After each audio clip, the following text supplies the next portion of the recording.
Kitab Yeremia.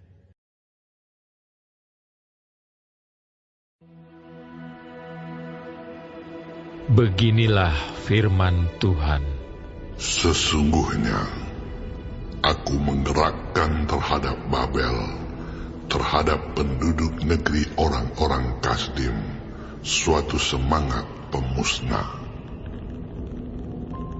Aku akan mengirim ke Babel penampi-penampi yang akan menampinya dan yang akan menyapu bersih negerinya, sebab mereka mengepungnya dari segala pihak pada hari malapetaka. Hendaklah si pemanah membidikkan panahnya kepada orang yang membidik dan kepada orang yang berbaju zirah. Janganlah merasa sayang akan teruna-terunanya, tumpaslah segala tentaranya. Orang-orang yang terbunuh akan rebah di negeri orang-orang Kasdim, dan orang-orang yang luka parah di jalan-jalannya. Sungguh, Israel dan Yehuda tidak ditinggalkan sebagai janda oleh Allahnya, oleh Tuhan semesta alam. Sebab negeri orang Kasdim penuh dengan kesalahan terhadap yang Maha Kudus, Allah Israel. Larilah dari tengah-tengah Babel. Hendaklah setiap orang menyelamatkan nyawanya, supaya kamu jangan tertumpas karena kesalahannya. Sebab inilah waktu pembalasan bagi Tuhan. Ia membayar ganjaran kepadanya. Babel tadinya seperti piala emas di tangan Tuhan, yang memabukkan seluruh bumi. Bangsa-bangsa minum dari anggurnya. Itulah sebabnya bangsa-bangsa menjadi gila. Tiba-tiba Babel jatuh dan pecah. Ratapilah dia. Ambillah balsam untuk lukanya. Mungkin ia menjadi sembuh. Kami tadinya mau menyembuhkan Babel, tetapi ia tidak dapat disembuhkan. Tinggalkanlah dia. Marilah kita pulang masing-masing ke negerinya. Sungguh, penghukumannya sudah sampai ke langit, sudah menjangkau awan-awan. Tuhan telah membuat segala kebenaran kita menjadi nyata. Marilah kita ceritakan di Sion perbuatan Tuhan Allah kita. Lancipkanlah anak-anak panah, siapkanlah perisai-perisai. Tuhan telah membangkitkan semangat raja-raja Media, sebab rencananya terhadap Babel ialah untuk memusnahkannya. Itulah pembalasan Tuhan, pembalasan karena baik sucinya. Angkatlah panji-panji terhadap tembok-tembok Babel. Perkuatlah penjagaan. Tempatkanlah orang-orang jaga. Persiapkanlah penghadangan. Sebab Tuhan telah merencanakan dan melaksanakan juga apa yang diancamkannya terhadap penduduk Babel. Hai engkau yang tinggal di tepi sungai besar, yang mempunyai kekayaan besar, akhir hidupmu sudah datang, batas hidupmu sudah sampai. Sungguh pun engkau penuh dengan manusia-manusia seperti belalang, tetapi orang akan mengangkat pekik pertempuran terhadapmu.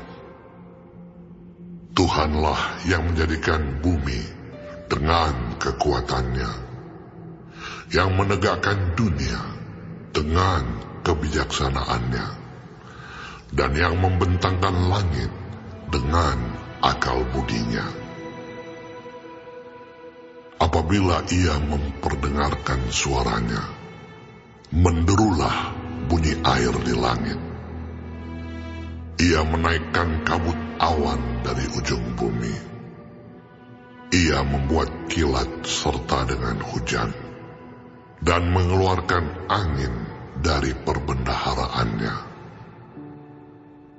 Setiap manusia ternyata bodoh, tidak berpengetahuan, dan setiap pandai emas akan menjadi malu karena patung buatannya. Sebab patung tuangannya itu adalah tipu, tidak ada nyawa di dalamnya. Semuanya adalah kesia-siaan, pekerjaan yang menjadi buah ejekan, dan yang akan binasa pada waktu dihukum. Tidaklah begitu dia yang menjadi bagian Yakub, sebab dialah yang membentuk segala-galanya, dan Israel adalah suku miliknya. Namanya ialah Tuhan semesta alam. Engkau tadinya adalah palu godam bagiku, senjata perang. Dengan engkau aku menghancurkan bangsa-bangsa. Dengan engkau aku memusnahkan kerajaan-kerajaan. Dengan engkau aku menghancurkan kuda dan pengendaranya. Dengan engkau aku menghancurkan kereta dan penunggangnya. Dengan engkau aku menghancurkan orang, laki-laki dan perempuan. Dengan engkau aku menghancurkan orang tua dan muda. Dengan engkau aku menghancurkan teruna dan darah. Dengan engkau aku menghancurkan gembala dan kawanan dombanya. Dengan engkau aku menghancurkan petani dan lempu pembajaknya. Dengan engkau aku menghancurkan bupati-bupati dan pembesar-pembesar. Namun aku akan membalaskan kepada Babel dan kepada segenap penduduk negeri orang Kasdim segala kejahatan yang telah mereka lakukan terhadap Sion di depan matamu sendiri. Demikianlah firman Tuhan. Sesungguhnya aku menjadi lawanmu, hai gunung pemusnah. Demikianlah firman Tuhan yang memusnahkan seluruh bumi. Aku akan mengacungkan tanganku kepadamu, menggulingkan engkau dari bukit batu, dan membuat engkau menjadi gunung api yang telah padam. Orang tidak akan mengambil batu penjuru atau batu dasar daripadamu, tetapi engkau akan menjadi tempat tandus yang kekal. Demikianlah firman Tuhan. Angkatlah panji-panji di bumi, tiuplah sangkakala di antara bangsa-bangsa. Persiapkanlah bangsa-bangsa berperang melawan Babel. Kerahkanlah kerajaan-kerajaan melawannya. Ararat, Mini, dan Askenas. Angkatlah seorang panglima melawannya. Tampilkanlah kuda seperti kawanan belalang. Persiapkanlah bangsa-bangsa berperang melawannya. Raja-raja Media beserta bupati-bupati dan pembesar-pembesarnya, dan setiap negeri yang di bawah kuasanya. Bumi berguncang dan bergetar, sebab rancangan Tuhan terhadap Babel sedang terlaksana. yakni untuk membuat negeri Babel menjadi tempat tandus yang tidak berpenduduk. Pahlawan-pahlawan Babel telah berhenti berperang. Mereka tinggal duduk-duduk di kubu-kubu pertahanan. Kegagah beranian mereka sudah lenyap. Mereka sudah menjadi seperti perempuan. Tempat-tempat tinggalnya sudah terbakar. Palang-palang pintunya sudah patah. Pesuruh-pesuruh cepat berlari susul menyusul. Pembawa-pembawa kabar susul menyusul untuk mengabarkan kepada Raja Babel bahwa kotanya telah direbut dari segala penjuru. Tempat-tempat penyeberangan telah diduduki. Benteng-benteng pertahanan telah dihanguskan dengan api. Prajurit-prajurit telah menjadi gempar. Sebab beginilah firman Tuhan semesta alam, Allah Israel. Putri Babel adalah seperti tempat pengirikan pada waktu orang menginjak-injaknya. Sedikit waktu lagi akan datang, waktu panen baginya. Aku dimakan habis, dihamburkan oleh Nebukadnezar, Raja Babel. Diletakkan seperti mangkuk yang kosong. Ia menelan aku seperti ular naga. Ia memenuhi perutnya dengan pengananku yang enak-enak. Ia membuangkan aku. Biarlah penggagahan dan penghancuran atasku tertimpa kepada Babel. Begitulah hendaknya berkata penduduk Sion. Biarlah darahku tertimpa kepada penduduk negeri orang Kasdim. Begitulah hendaknya berkata Yerusalem. Sebab itu beginilah firman Tuhan. Sesungguhnya aku akan memperjuangkan perkaramu dan akan melakukan pembalasan untukmu. Aku akan mengeringkan lautnya dan akan menggersangkan sumber airnya. Babel akan menjadi timbunan puing, tempat persembunyian serigala-serigala, tempat kengerian dan suitan tanpa penduduk. Bersama-sama mereka mengaum seperti singa-singa muda, menggeram seperti anak-anak singa. Jika mereka merasa panas, aku akan menyediakan perjamuan bagi mereka, akan membuat mereka mabuk, supaya mereka menjadi pusing dan jatuh tertidur untuk selama-lamanya. Tidak akan bangun-bangun lagi. Demikianlah firman Tuhan. Aku akan merebahkan mereka untuk dibantai seperti anak-anak kambing, seperti domba-domba jantan dan kambing-kambing jantan. Betapa sesat direbut, dan negeri pujian seluruh bumi diduduki.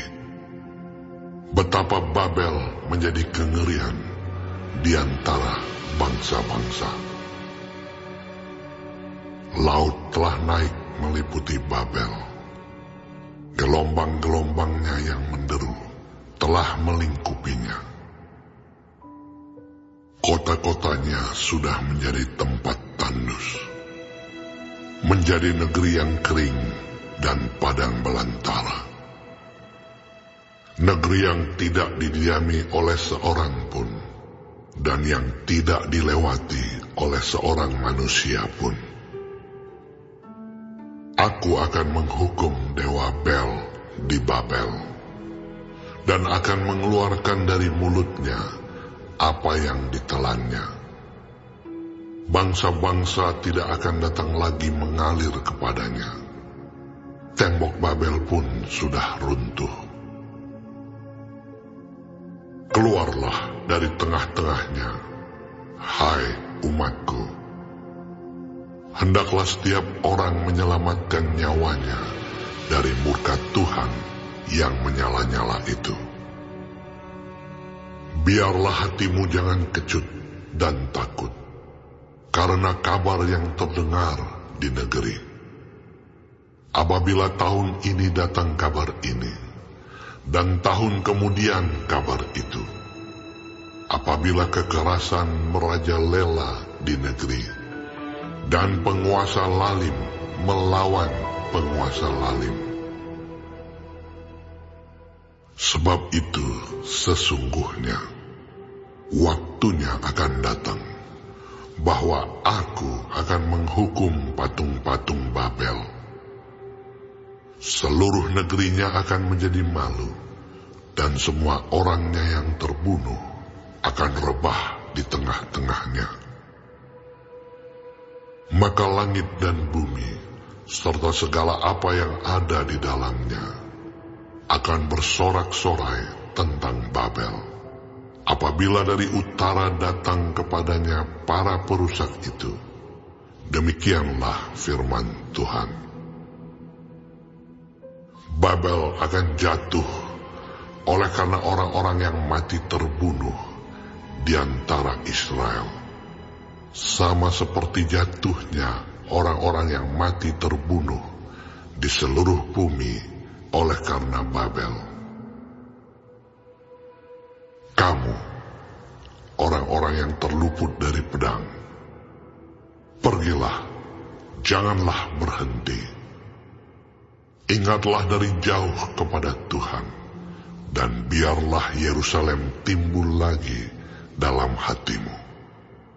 Kami malu, sebab kami telah mendengar tentang aib, noda meliputi muka kami, sebab orang-orang asing telah memasuki tempat-tempat kudus di rumah Tuhan. Sebab itu sesungguhnya waktunya akan datang, demikianlah firman Tuhan, bahwa aku akan menghukum patung-patungnya, dan di seluruh negerinya akan mengerang orang-orang yang luka tertikam. Sekalipun Babel naik ke langit, dan sekalipun dibuatnya kubu tak terhampiri di tempat tingginya, atas perintahku akan datang para perusak kepadanya. Demikianlah firman Tuhan. Dengar, ratap dari Babel, dan kehancuran besar dari negeri orang Kasdim. Sebab Tuhan merusakkan Babel dan menghentikan suaranya yang besar. Biarpun gelombang-gelombangnya menderu seperti air besar, dan suaranya bertambah ribut. Namun atas Babel akan datang perusak. Para pahlawannya akan tertangkap, dan busur-busurnya akan hancur. Sebab Tuhan adalah Allah pembalas. Tentulah Ia akan mengadakan pembalasan. Aku akan membuat mabuk para pemukanya, orang-orang bijaksananya, para bupatinya, para pembesarnya, dan para pahlawannya, sehingga mereka jatuh tertidur untuk selama-lamanya, tidak akan bangun-bangun lagi. Demikianlah firman Sang Raja, yang Tuhan semesta alam namanya. Beginilah firman Tuhan semesta alam. Tembok-tembok tebal Babel akan disamaratakan, dan pintu-pintu gerbangnya yang tinggi akan dibakar dengan api, sehingga bangsa-bangsa bersusah-susah untuk yang sia-sia, dan suku-suku bangsa berlelah untuk api saja. Pesan yang diberikan Nabi Yeremia kepada Seraya bin Neria bin Mahsea ketika Seraya pergi bersama-sama Zedekia Raja Yehuda ke Babel pada tahun yang keempat dari pemerintahannya. Seraya waktu itu adalah kepala perlengkapan. Yeremia telah menuliskan dalam sebuah kitab segenap malapetaka yang akan menimpa Babel, yakni segala perkataan yang tertulis di sini mengenai Babel. Kata Yeremia kepada Seraya, "Jika engkau tiba di Babel, maka ikhtiarkanlah supaya engkau dapat membacakan segala perkataan ini. Dan katakanlah, Tuhan, engkau telah berfirman tentang kota ini, bahwa engkau akan melenyapkannya, sehingga tidak ada lagi yang diam di dalamnya, baik manusia maupun hewan. Dan sehingga kota ini akan menjadi tempat tandus untuk selama-lamanya. Apabila engkau selesai membacakan kitab ini, maka ikatkanlah sebuah batu kepadanya. Lalu lemparkanlah ia ke tengah-tengah sungai Efrat, sambil berkata, beginilah Babel akan tenggelam, dan tidak akan timbul-timbul lagi, oleh karena malapetaka yang kudatangkan atasnya." Sampai disinilah perkataan-perkataan Yeremia.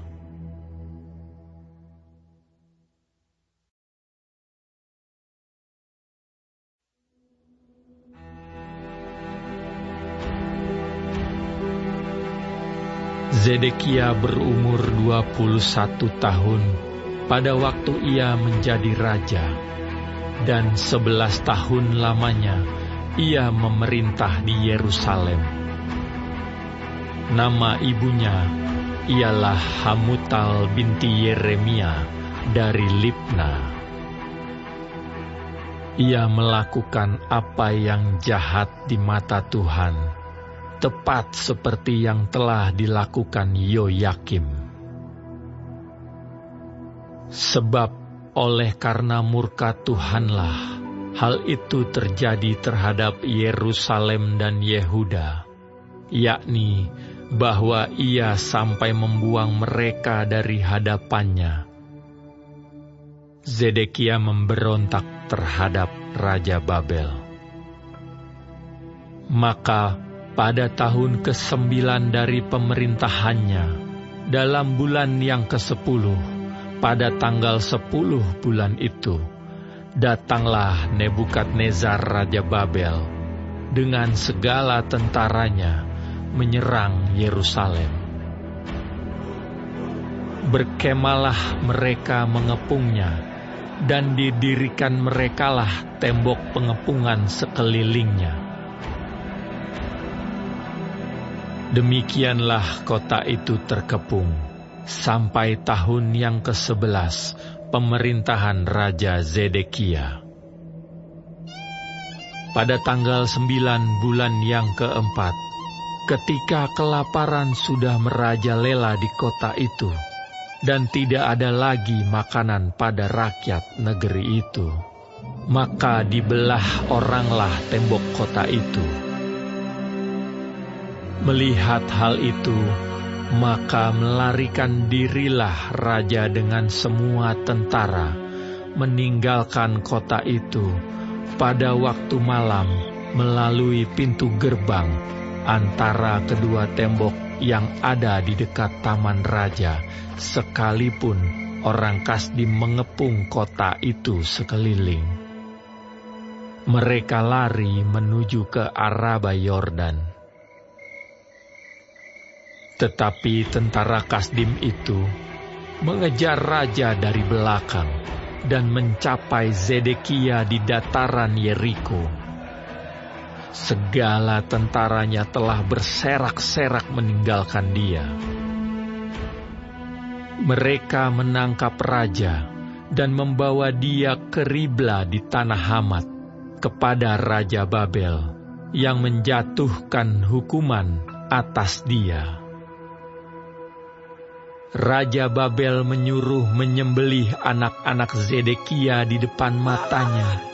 Juga semua pemuka Yehuda disembelihnya di Ribla. Kemudian mata Zedekia dibutakannya, lalu ia dibelenggu dengan rantai tembaga. Kemudian Raja Babel membawa dia ke Babel dan menaruhnya dalam rumah hukuman sampai kepada hari matinya. Dalam bulan yang kelima, pada tanggal 10 bulan itu, itulah tahun ke-19 pemerintahan Nebukadnezar Raja Babel. Datanglah Nebuzaradan, kepala pasukan pengawal, yang melayani Raja Babel ke Yerusalem. Ia membakar rumah Tuhan, rumah raja, dan segala rumah di Yerusalem.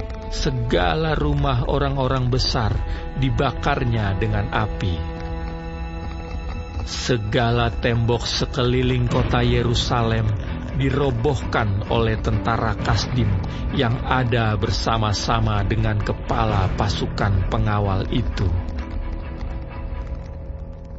Sebagian dari orang-orang yang paling lemah dan sisa-sisa rakyat yang masih tinggal di kota itu, dan pembelot-pembelot yang menyeberang ke pihak Raja Babel, dan sisa-sisa para pekerja tangan, diangkut ke dalam pembuangan oleh Nebuzaradan, kepala pasukan pengawal itu.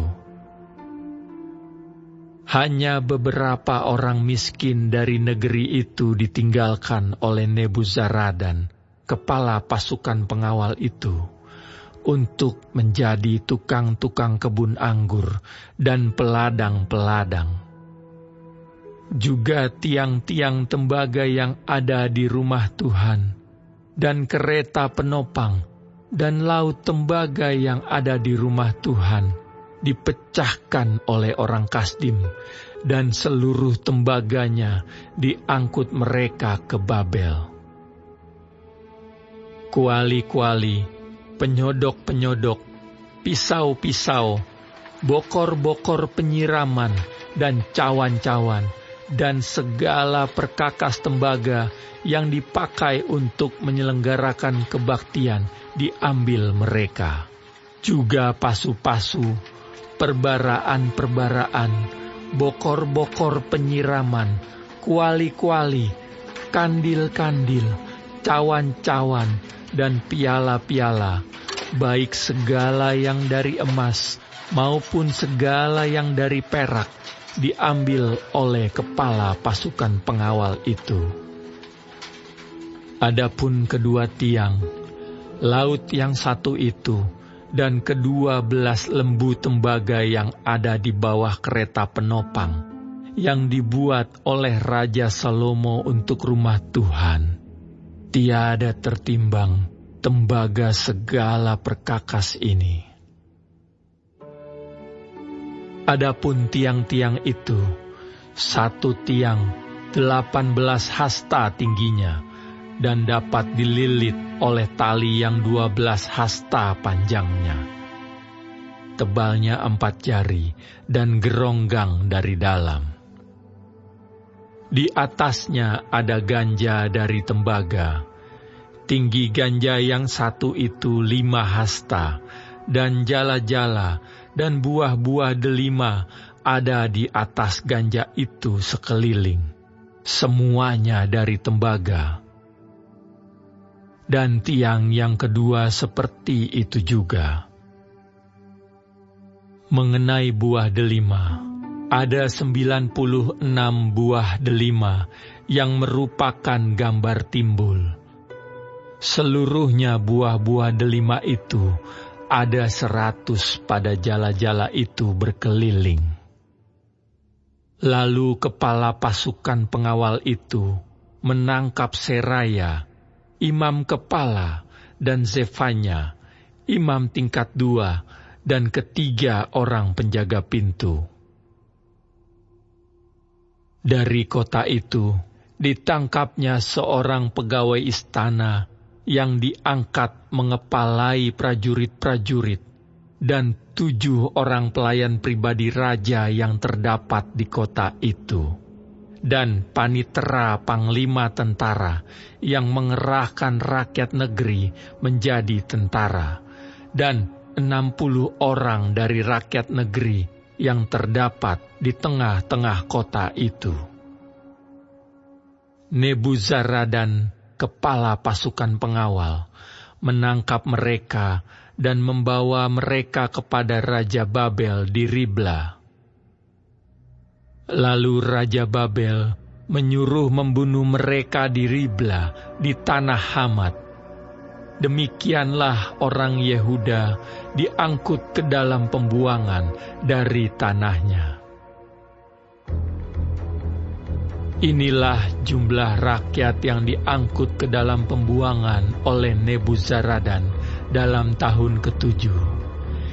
3.023 orang Yehuda. Dalam tahun ke-18 zaman Nebukadnezar, 832 jiwa dari Yerusalem. Dalam tahun ke-23 zaman Nebukadnezar, diangkut ke dalam pembuangan oleh Nebuzaradan, kepala pasukan pengawal, 745 jiwa orang Yehuda, seluruhnya berjumlah 4.600 jiwa. Kemudian dalam tahun ke-37 sesudah Yoyakin Raja Yehuda dibuang, dalam bulan yang ke-12 pada tanggal 25 bulan itu, maka Ewil Merodak, Raja Babel, dalam tahun ia menjadi raja, menunjukkan belas kasihannya kepada Yoyakin Raja Yehuda dengan melepaskannya dari penjara. Ewil Merodak berbicara baik-baik dengan dia dan memberikan kedudukan kepadanya, lebih tinggi daripada kedudukan raja-raja yang bersama-sama dengan dia di Babel. Yoyakin boleh mengganti pakaian penjaranya dan boleh selalu makan roti di hadapan raja selama hidupnya. Dan tentang belanjanya, Raja Babel selalu memberikannya kepadanya sekadar yang perlu tiap-tiap hari selama hidupnya sampai hari matinya.